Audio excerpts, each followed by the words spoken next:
Hello everyone, this is Michael at ATSpear Assistive Technology, and we're going to be showing you in a few minutes how you set up your GoPro Hero 8 to be a webcam.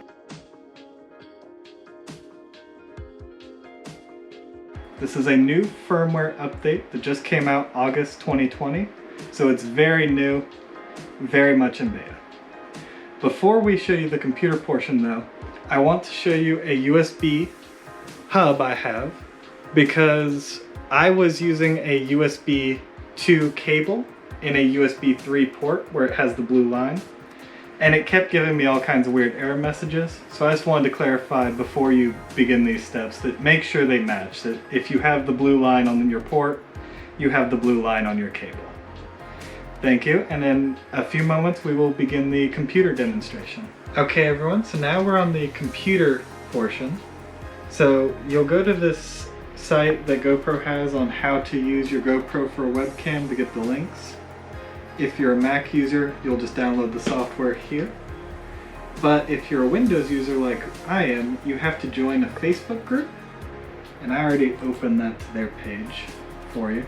So their Facebook group will look like this. It says GoPro Webcam Beta, Hero 8 and newer.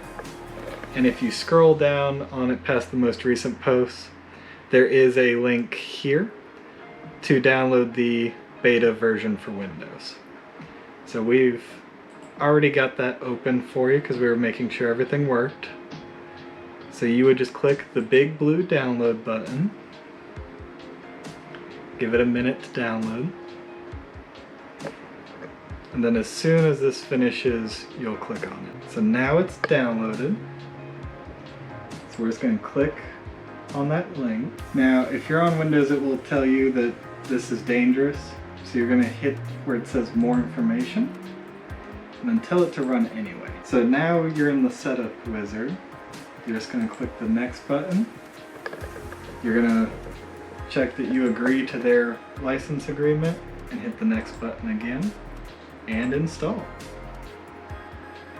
And as typical, it takes about a minute or two for me, but if you have a slower computer, it may take longer. Okay, so if it pops up that you want to allow changes to your device, just tell it yes, and then it will install all the files you need. And again, if you get this pop-up to install network adapters, tell it install. Okay, so it's throwing this error message because I don't have the GoPro plugged in right now, but all you will do now is plug in your GoPro and it should work. You can confirm that it is installed because you should have a little icon on your taskbar like this. Okay everyone, so we apologize for the technical difficulties, but this is still very much a beta product. I was not able to get it on the Surface Pro at all. They're still very much in beta on Windows. So if you are a Windows user, just type on the Facebook group. They are trying to respond slowly to your feedback, but it will probably be another month or so before this is anywhere near usable for you guys. And as always, like, subscribe, and comment below with what other types of videos we can do for you. And we hope you all have a good day.